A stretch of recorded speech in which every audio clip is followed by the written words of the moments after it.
Na mtazamaji popote pale ulipo, hujambo? Jumatatu ya tarehe 17 mwezi Oktoba mwaka 2022. Karibu kwenye habari zetu za Kirk Adhuhuri, ni kujuze ni yapi ambaye yamejiri hadi kufikia sasa, manake yapo mengi yamekuwa yakitukia kuanzia asubuhi, kubwa zaidi likiwa ni lile zoezi la kuweza kuwapiga msasa mawaziri wateule walioteuliwa na Rais Uhuru Kenyatta hii leo, ikiwa ni zamu ya mawaziri watano walioteuliwa. Na tuanze na taarifa ya kwanza kuu, ambapo kufikia sasa kamati ya bunge la kitaifa kuhusu uteuzi imeanza siku ya kwanza kwa hoji walioteuliwa kuwa mawaziri. Kulingana na uratibu wa shughuli, zoezi hilo litaendelea hadi Jumamosi Oktoba 22, kwani Alhamisi taifa litaadhimisha siku kuu ya mashujaa. Kila waziri mteule atajiwasilisha mbele ya kamati ambayo inaongozwa na spika wa bunge la kitaifa Moses Wetangula. Wanachotaka kubaini wabunge hao ni ikiwa walioteuliwa na rais wana uwezo wa kuongoza wizara walizotwikwa, pamoja na kuwaweka kwenye mizani ya maadili kuhudumu kwenye afisi za umma. Tayari aliyekuwa waziri mkuu au naibu waziri mkuu Musalia Mudavadi sasa ameshasailiwa kuhusiana na nafasi yake kama waziri aliye na mamlaka ya waziri mkuu, na aliyekuwa spika wa bunge la kitaifa Justin Muturi tayari anaendelea kusailiwa. Baadaye Aden Duale, waziri mteule kwenye wizara ya ulinzi, atakuwa anajiwasilisha mbele ya kamati hiyo, pamoja na Daktari Alfred Mutua ambaye ni waziri mteule kwenye masuala ya kigeni, na baadaye siku itakamilika na Alice Wahome atakayejiwasilisha, ambaye ni waziri mteule kwenye wizara ya maji, atajiwasilisha mbele ya kamati hiyo mida za saa 9:30. Minutes on Friday after the other issues. Number 2, I wish to ascertain that there's quorum. In fact, I want to thank all of you members for coming on time, and I want to encourage that this habit remains persistent to the end, so that at no time should we lack quorum. And number 3, I think we all... Na wakati huo spika wa bunge la kitaifa Moses Wetangula mapema hii leo ameshikilia kuwa wadhifa wa waziri mkuu alioteuliwa kinara wa ANC Musalia Mudavadi ni halali kikatiba. Akizungumza mapema asubuhi ya leo wakati wa kupigwa msasa kwa Mudavadi, Wetangula ameshikilia kuwa uteuzi huo ulifanyika kisheria, kwani rais alimteua Musalia kama mawaziri wengine. Hebu tusikize.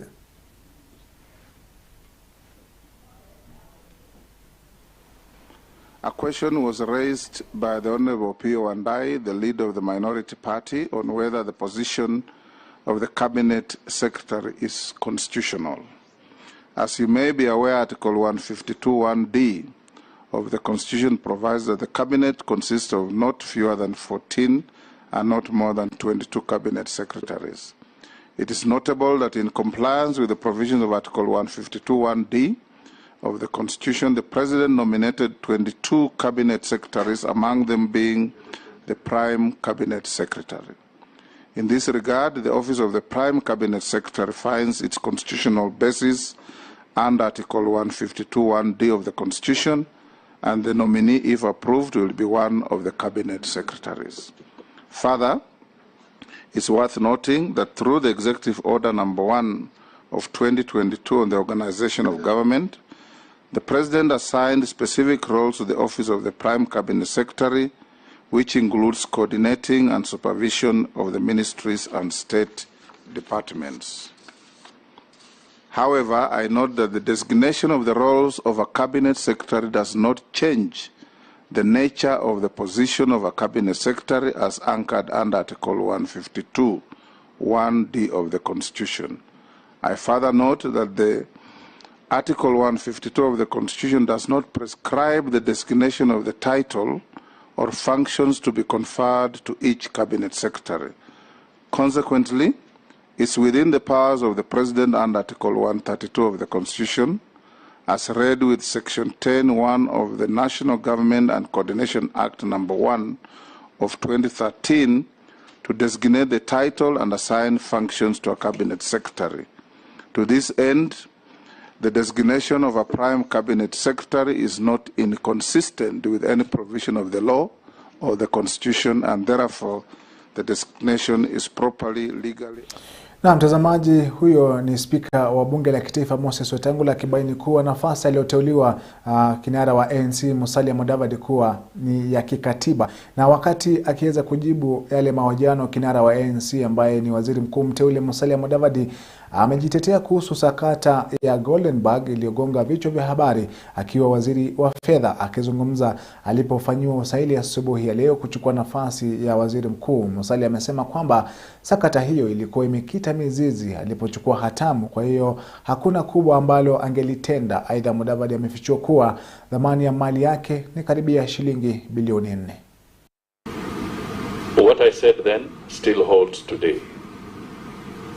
And clearly, one of the issues that was on the table at that time was that the issues around the BBI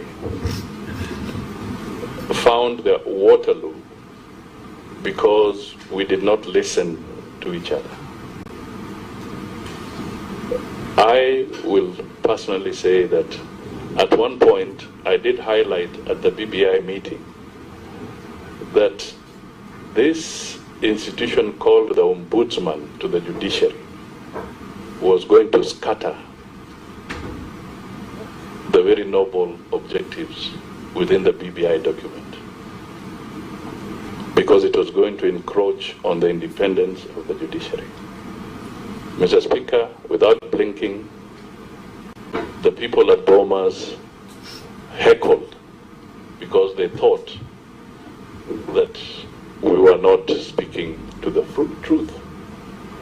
But one of the key issues that led to the Waterloo of the BBI document in the courts of law was precisely that, because it was a good document mixed with some toxic aspects, and that is a matter that is now behind us. Nairobi, and we pay rent.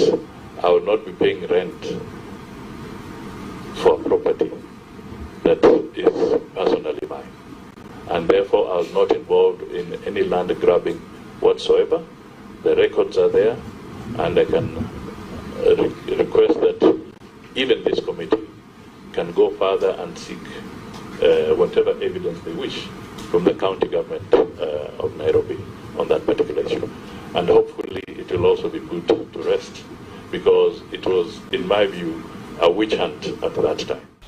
Na mtazamaji, huyo ni waziri mkuu mteule ambaye ni Musalia Mudavadi, ambaye alikuwa akijitetea mapema asubuhi ya leo wakati akihojiwa na lile kamati la uteuzi katika bunge la kitaifa, kuweza kumsaili na kumhoji kuhusiana na masuala mbalimbali ambayo yatakuwa yakijumuisha maadili yake na uwezo wake kuweza kuongoza lile baraza la mawaziri. Hayo ni majibu aliyokuwa akiyatoa, hususan akijitetea kuhusiana na ile sakata nzima iliyokuwa ya ufisadi ya Golden Bag. Na naarifiwa kwamba kwa sasa hivi ni mwanasheria mkuu mteule ambaye ni Justin Muturi alikuwa spika wa bunge la kitaifa, na sasa anahojiwa kuhusiana na nafasi yake kama mwanasheria mkuu mteule ambaye atakuwa kihudumu kwenye serikali hii mpya ya Rais William Ruto. Na sasa tutakuwa tukivuka moja kwa moja kuweza kusikia ni yapi yanayoendelea katika kamati hiyo ya bunge la kitaifa.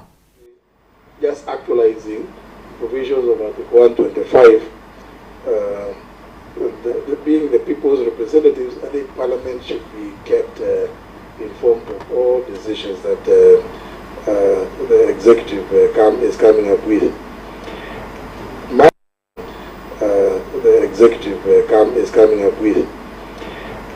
My view is that every arm of government should know what is required of it under the Constitution. Should know what is required of it under the Constitution. The office of the Attorney General secretes legal counsel to every ministry, and indeed it is my position that I would want those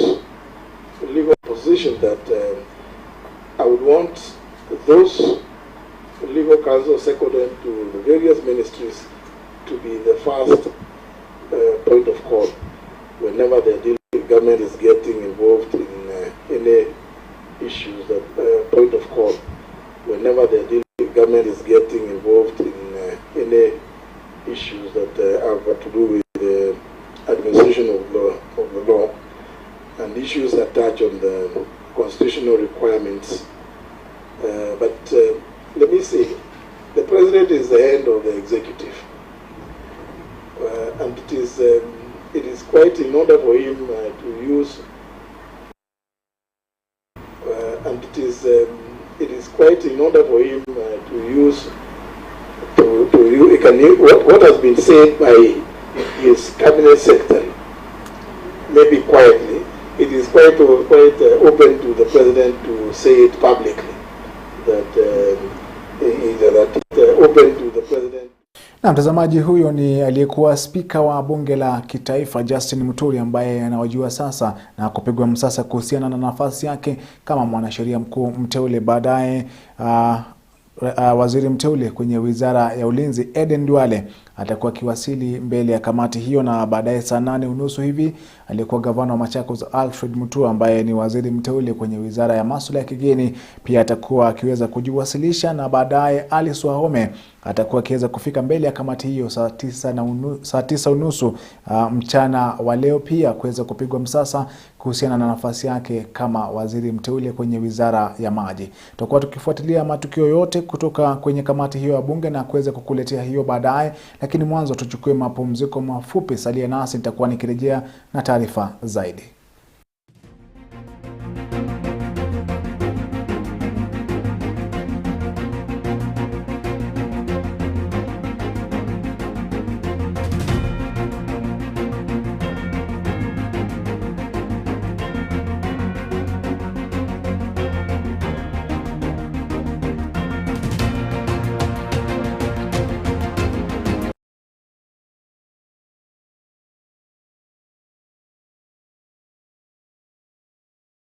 Are you looking to grow your business?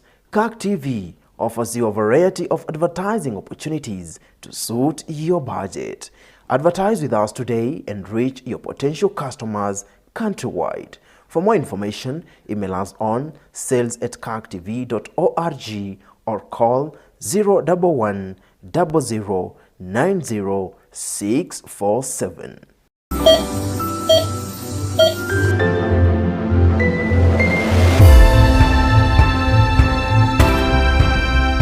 Without health, life is not life. As human beings, we need complete mental, physical, and social well-being, not just the absence of disease.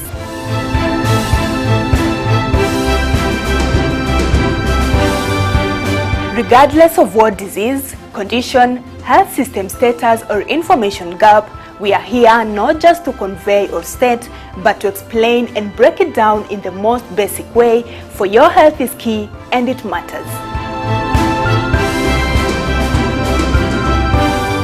Every Monday from 7:30 p.m., I will help you find out how to look after your health, live healthier for longer, and be in total control of your health.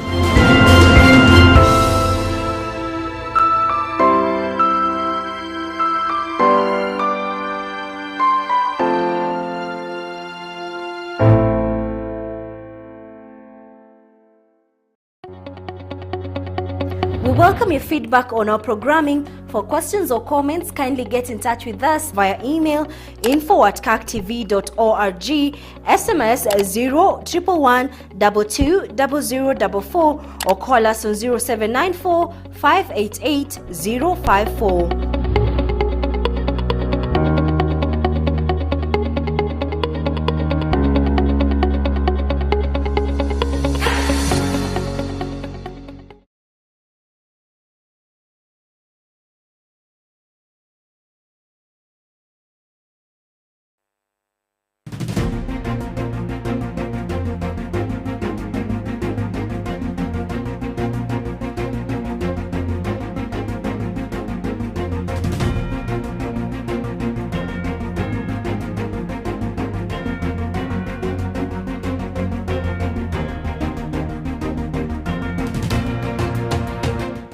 Naam, karibu mtazamaji, tuendelee na taarifa zaidi za Kirk Adhuhuri. Tukisonga mbele ni kwamba muungano wa walimu wa wanafunzi wenye mahitaji maalum KUSNET umeibua masuala makuu kuhusiana na utekelezwaji wa mtaala wa elimu wa CBC shuleni. Muungano huo unashikilia msimamo kuwa walimu hawajapokea mafunzo ya kutosha ili kuwawezesha kutoa mafunzo kamili kwa wanafunzi. KUSNET sasa inataka kamati maalum iliyobuniwa kuangazia upya mtaala wa CBC kutoa mapendekezo kadhaa ili kuboresha utekelezwaji wa CBC kwa manufaa ya wanafunzi wote. Fungwa na haufunguliwi. The working team tafadhali within less than. Kwa hivyo msiwache hiyo kikombe ya chai, it is very important. Because CBC is all about enhancing or nurturing the learner's potential. If they are not identified adequately, then the teachers will end up not nurturing the learner's potential. So the teachers need adequate training in terms of how they can implement CBC, in terms of how they can come up with tools that they can use in assessing the learners, in terms of how they can assess the learners well. So if they are not trained well, then the teachers will end up not implementing CBC. Special education requires funding because it requires special training for the teachers, special equipment for that will be used by those children who have different educational needs, adaptive needs, so that they can be able to accommodate their movement, their visual acuity, and other areas. Na kwingineko ni kwamba serikali kupitia halmashauri ya kudhibiti athari za kiangazi nchini ADMA kwa ushirikiano na muungano wa bara Europa imeongeza juhudi zake za kukabiliana na kiangazi nchini kwa kutoa msaada wa vyakula vya mifugo. Kaunti ya Garissa imepokea mifuko 5,600 za kilo 50 ya chakula kitakachosambazwa kwa maeneo 5 yaliyoathirika zaidi na kiangazi. Ufadhili huu kitarajiwa kusambazwa kwa familia 2,800, huku kamishna wa kaunti ya Garissa Boaz Cheruchich akisema kuwa serikali itaendelea na mipango ya kudhibiti athari za kiangazi eneo hilo, huku ikipanga kuzindua mabwawa 10 kaunti ya Garissa. Upscale the intervention, and today what we are doing is livestock interventions. We are providing 5,600 livestock feeds, or common known as the pellets, to 15,000 livestock of the various species. This food is meant for the weak animals that have been left behind after the main animals have migrated to other areas looking for pasture. As you are aware, this drought has affected 20 counties out of the 23 counties, including 45 wards from 9 other counties in terms of pockets. So all these interventions the government is undertaking with a view to mitigate the drought. Mtazamaji, baada ya taarifa hiyo, hebu tusanzuke viwanjani sasa tuangazie ni yapi yamejiri katika ulimwengu wa spoti.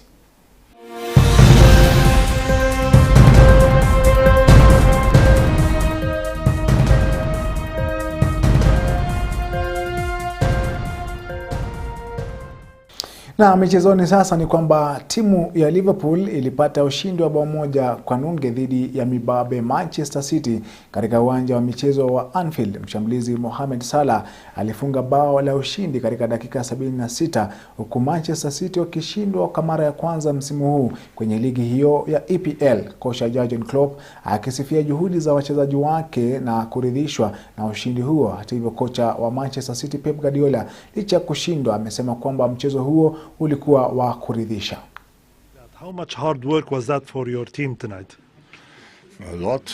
We were at the limit, so that's what we had to be. But told the boys in half time, if you think it's intense, ask them. It's for them the same intensity, and in the end it will be a little bit about who wants it more. Not that they didn't want it, they wanted a lot, but we had then of course the help from Enfield, home game, that must make the difference in moments, and we had the better chances in the end, the clearer chances in a super intense game against a team which is incredibly difficult to play, but we closed the right gaps, we found the challenges in the right areas, we denied them in so many moments where they actually want to usually get really through. But that's it. It's not more. It was just a super game. Two really good football teams who gave the absolute all. I know we literally just walked off the field. What's your overriding assessment of what you just saw? No, it was a really good game. Both sides tight as usual. And we make a mistake. Kevin didn't follow the transition, and Joao lose the duel, and we lost in one action, but in general the game was really good. Na timu ya Arsenal iliwapiku Leeds United bao 1-0 na kupata ushindi wao wa 9 katika ligi kuu nchini Uingereza. Mchezaji Bukayo Saka alipata fursa ya kuipa Arsenal uongozi na hakusita, kwani alifunga bao hilo katika dakika 35 na kuhakikishia ushindi huo, huku Leeds wakikosa kusawazisha kupitia fursa ya penalti. Kocha Mikel Arteta alipongeza matokeo hayo akidai kwamba wachezaji wake waliwajibika kikamilifu ili kupata ushindi huo. Arsenal wanasalia sasa kileleni mwa ligi kuu nchini Uingereza, alama 27, huku Leeds wakiwa na alama 9. Really intense here in this stadium. The atmosphere is created. I think the first half we were exceptional in many moments. I think we should have put the game 2 or 3-0 up. We didn't do that, and then the second half was a different story. Credit to Leeds, the way they came out in the second half, they created this problem. We made so many easy errors and giveaways in really dangerous areas that put us under trouble, and then we never generated any momentum, any control in the game. Very different to the first, but I just love the commitment, the relentless and the passion that the team played to somehow find a way to win again.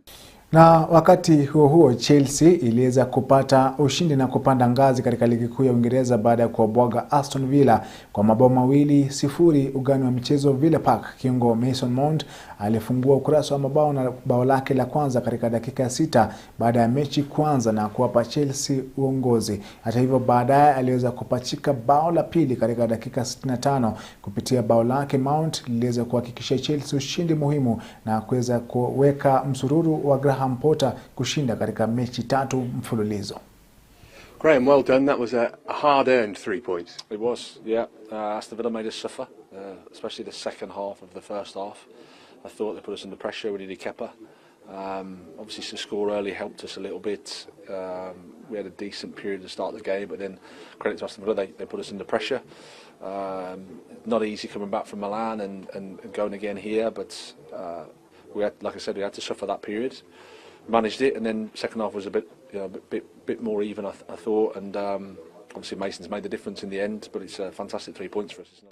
Na nchini Uhispania kwenye ligi kuu nchini humo La Liga, mabingwa Real Madrid waliwabwaga Barcelona mabao 3-1 katika mchuano wa El Clasico uliosakatwa ugani Santiago Bernabeu. Mshambulizi Karim Benzema alipa Real Madrid uongozi kupitia bao lake katika dakika ya 12, huku Federico Valverde akiongeza bao lingine dakika 35. Kipindi cha pili kilishuhudia bao moja la Barcelona kupitia mshambulizi Ferran Torres katika dakika ya 83. Hata hivyo mchezaji Rodrigo aliongeza bao la 3 la Real Madrid kupitia penalti kwenye dakika na muda wa ziada. Madrid waliwahi ushindi muhimu na kubaki uongozini mwa ligi ya La Liga kwa alama 32, Barcelona ikiwa ya pili na alama 22.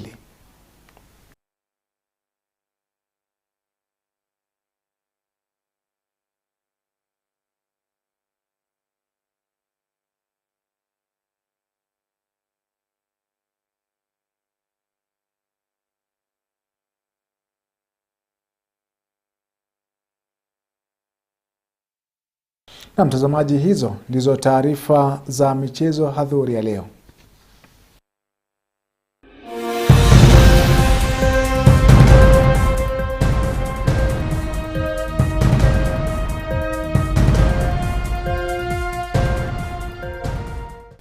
Na mtazamaji, hapo ndipo nahitimisha taarifa hizi za Kirk Adhuhuri. Kumbuka kwamba mida za saa 12:30 nitakuwa nikirejea tena na taarifa za Kirk Macheo. Taarifa kuu ikiwa tunafuatilia ile shughuli nzima mazoezi la kuwapiga msasa mawaziri wateule. Tayari kinara wa ANC Musalia Mudavadi akiwa amepigwa msasa, na kisha anayepigwa msasa sasa hivi ni Justin Muturi ambaye ni mwanasheria mkuu mteule. Baadaye tutakuwa tukiweza kuona Eden Duale waziri mteule kwenye wizara ya ulinzi, Alfred Mutua kwenye wizara ya masuala ya kigeni, na Alice Wahome aliyeteuliwa kwenye wizara ya maji, wote wakiweza kujiwasilisha mbele ya kamati hiyo. Yote hayo tutakuwa tukikujuza kwenye Kirk Macheo, lakini kwa sasa sina la ziada na kutakia mchana mwema. Mimi ni Chris Sambo, kwa heri.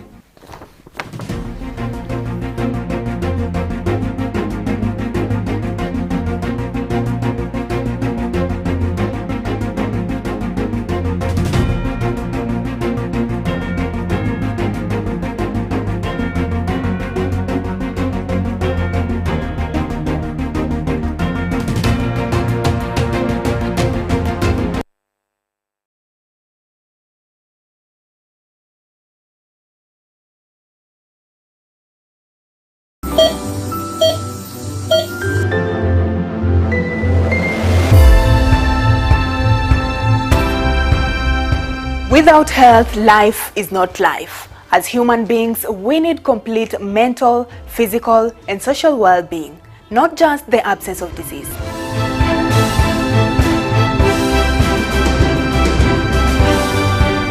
Regardless of what disease, condition,